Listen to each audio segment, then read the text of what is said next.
guys, hope everyone's doing awesome today. I'm sitting outside to get some sun. It's super nice out over here, so I'm trying to absorb as much sun as I can. So I'm going to go ahead and jump on and do some Q&As. We got some awesome questions I'm going to cover today. Hopefully you guys can hear me okay without the background sound. But so here we go. I'm going to go ahead and get these questions going. And just as a reminder, especially those of you that are new to following us, check out our disclaimer under our highlights page. It's going to cover basically that these are for informational purposes only and should not be used as medical advice. For any health or medical concerns, please contact your doctor. Okay, so I actually just shared an interview I did with Brenna Lanson, who's a lactation consultant. I believe it was 2 weeks ago, and she talks all about tips on weaning. The number one thing is to take it slow. So she has some awesome tips. I'm going to go ahead and link it. Okay, so first things first is this is completely normal.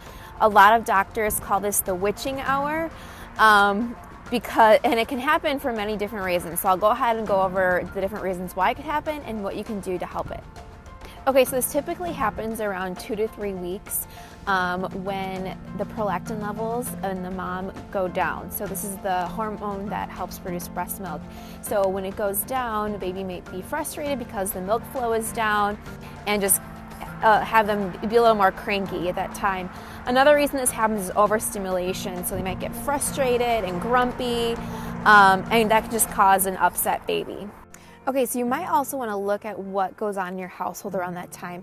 For a lot of people, it's a really busy time. Maybe your partner's getting home from work, maybe your older kids are getting home from school, or everyone's just riled up for dinner. So that can definitely add to it.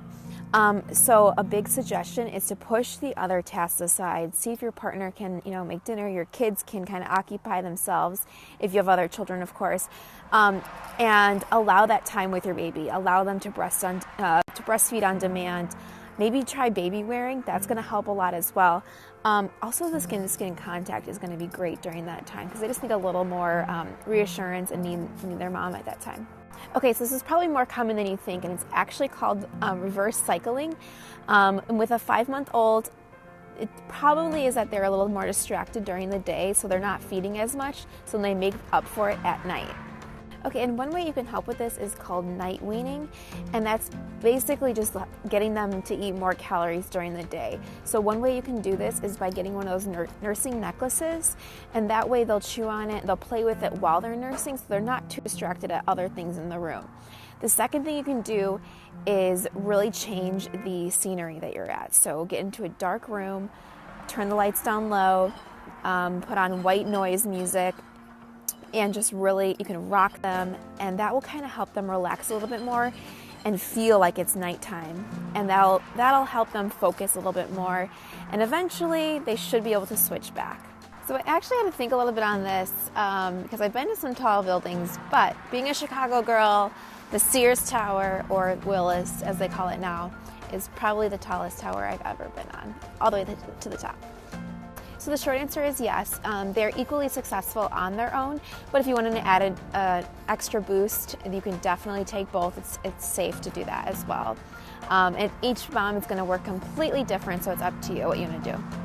Yes, this is totally normal.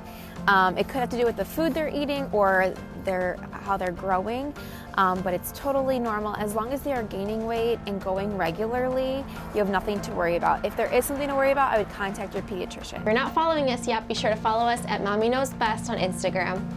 And remember, if you're watching this and doubting yourself, you are a great mom. So thanks so much for watching, and we will see you next week.